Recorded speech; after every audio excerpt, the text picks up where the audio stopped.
HR is not your friend, and they never will be your friend. So when can you trust them?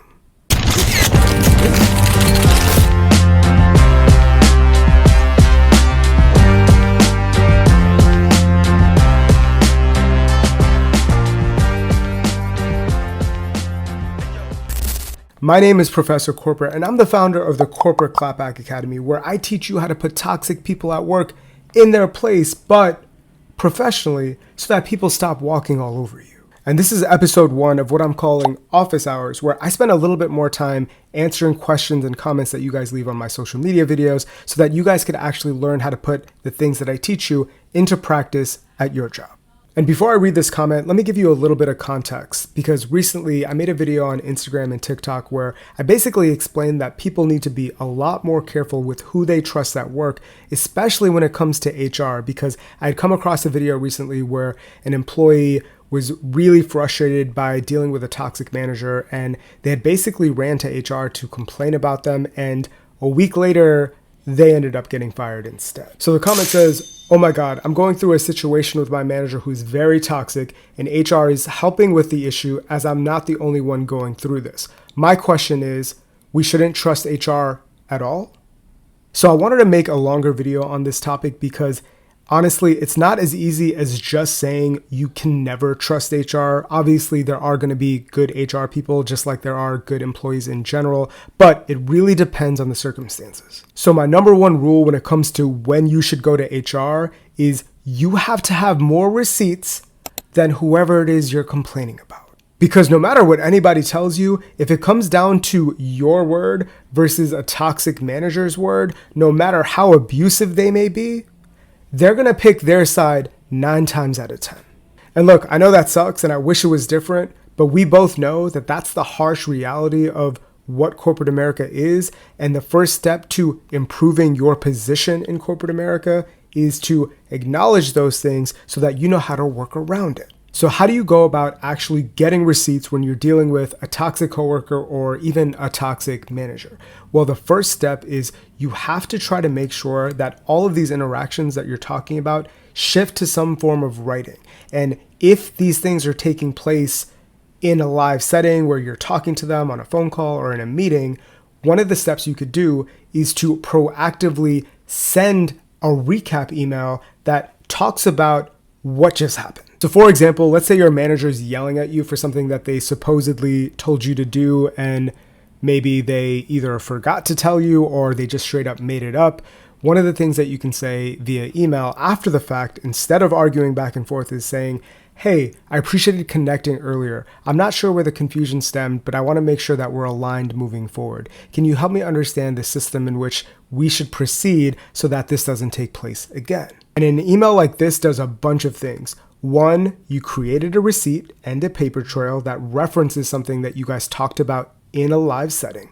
2, you describe what exactly you guys discussed and you acknowledge certain things that they either accused you of, say, missing something that they told you about, and you clarified in that email that that's something that you both didn't necessarily agree on, but it's showing that you are looking to be the person that is moving forward and not dragging this on, which puts you in a positive light. And that positive light is really important when it comes to receipts, because if you ever do end up going to HR, they are really focused on finding out what are the objective truths that they can verify, right? So when they do their investigations, things like this that highlight the email and the tone of which you're conversing is going to be much more credible than a conversation that's hearsay about they said this and I said this, because you can't prove what happened in a verbal conversation like you can in an email.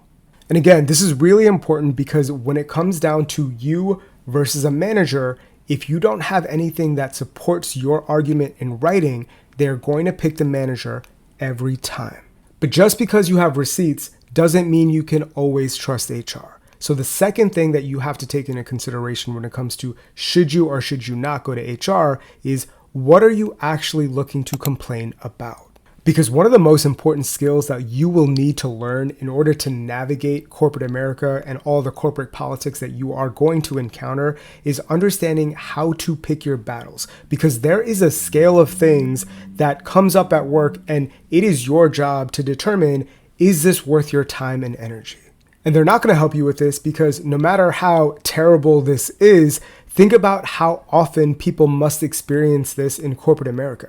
Do you think HR hasn't heard this before? If they had to actually do something about this, half of the managers would get fired by them just because of favorites. So because of things like this, when you go to HR, you want to ask yourself, is this something that they're going to take serious? And if it's something that's very common, like favorites, which is just something that sucks about corporate America, chances are they're not going to take you serious. So you want to think about the things that are really going to stand out, that are truly harmful to you, that deserves to be called out in a way where they'll do something about it. And one of the things that will help HR take something more serious is when you are not the only one being impacted by something, because there's always power in numbers. And actually sounded like from this comment, there was multiple people being impacted by whatever was happening with this manager. And that is something that will help your case, because they will see that it's not just one disgruntled employee. This is actually impacting a bunch of people. And when the conversation shifts from a toxic manager versus a bunch of employees,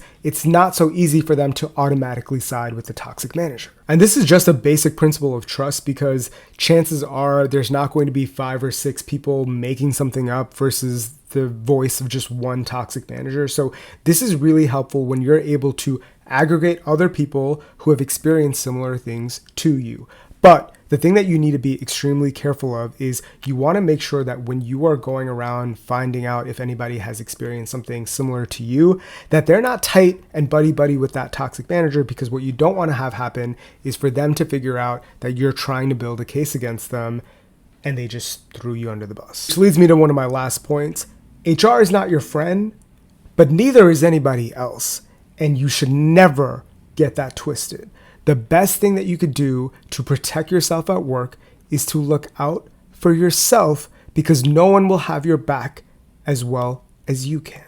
And with that, that's a wrap for this episode's Office Hours. And if there's anything that you need help with in corporate America, drop me a comment. And if this was helpful and you want to be a part of the Corporate Clapback Academy, drop a like and consider subscribing, because I will teach you how to get your power back, but in corporate.